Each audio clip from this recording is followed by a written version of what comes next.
Well, welcome to Tel Aviv, huh? It's 10:30 and wet. Thanks, guys. Day 2 coming in. I hope to make this more like advanced topics, so like specific to browsers for the front end team this morning. And then earlier yesterday we did basic coverage of like back end instrumentation, things like that. Later today, I'm going to go through some other topics that are advanced, so like mobile, for example. That'll be a hands-on lab, so encourage the mobile guys to come by. And if you want to dabble with Relic Mobile, we're going to do a very simple lab where we just drop the mobile SDK to demo application and run it on Android Studio. And most of you guys are full stack, right? So that should be easy. And first, thank you again, Noah.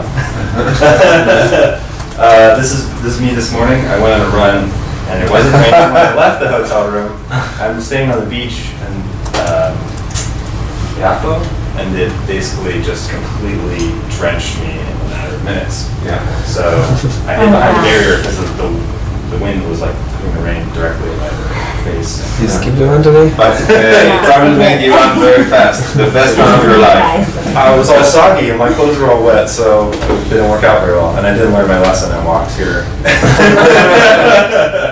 You need a Nike shield. A Nike shield jacket. I have like a rain gear. Shield you can...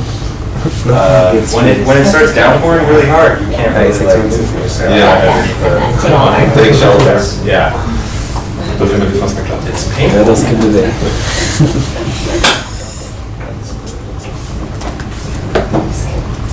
Alright. If it makes you feel better, I also got locked up in the rain today. I was on the way here, and this is after I already organized myself. So. Yeah. Well, it's drying out. It's fine. At least it's not very cold. This is actually a little bit jacked up. Hang on. So we're going to do mobile lab in the afternoon. Probably going to do a roadmap, things like that in the afternoon as well. Cool. We want to keep this focused for specific groups that have specific interests in browser stuff. I do plan to re-review infrastructure later, so if DevOps guys, you want to get like a specific, like how do I solve X, Y, and Z use case, just I know survey. You want to let the team know that we're going to review review infrastructure later in the afternoon again. Yeah, I told them around 3:30 after mobile. Yeah, after mobile. Okay. Now, infrastructure. If you have time, okay. Yeah, if we have time this morning, we can do it, or we can do it later. Yeah, we can call them. Do a break and call them. If you can also, sorry, just housekeeping stuff this morning. Can you also, for anybody who wants to participate in the mobile app, you can give them these prereqs. I put them in the Tech New Relic Slack channel. It's basically in Autodesk Slack. There's a channel called Tech-New Relic, and I put these. It's there? So the prerequisites, yeah. it's a text snippet. So if you can send it over to everyone. And share this. Awesome. Thank you.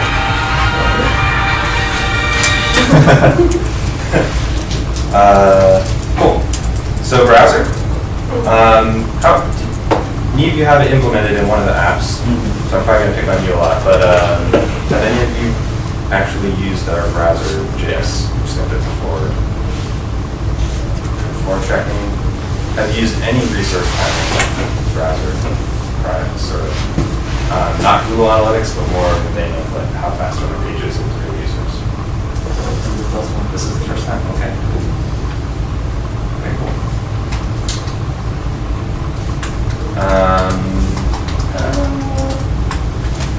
All right. So this is actually the New Relic docs site. And so browser is one part of New Relic, right? We have an integrated software monitoring platform. The browser portion is JavaScript. It goes into the actual header of the page. So that can be placed manually. This is New Relic end user monitoring tag. We want it placed as far to the top of the page as possible. And so it can gather timing of all the other assets as they load sequentially down the page. This is actually a preloader. It doesn't actually start really doing any blocking calls or anything like that ever. But this is saying go your browser, telling your browser to go and start gathering timing information from the client locally, and like start timing this page when it loads, for example. Start timing this asset when it loads, things like that. Are you guys familiar with navigation timings? It's a specification in most modern browsers that lets you time like the requests as they download. So, like if you inspect a page load, yeah. This network performance, and we refresh. Oops.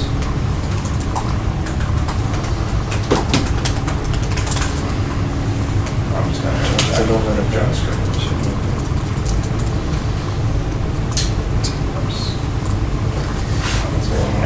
Well, you get the idea. This is the... Not because you didn't expect on the view source. Yeah. Thanks, guys. Cool. So this timing information basically where it's able to infer when a time to first byte is, what time is attributed to like network timing and stuff like that, SSL timing. So the browser product actually takes this API.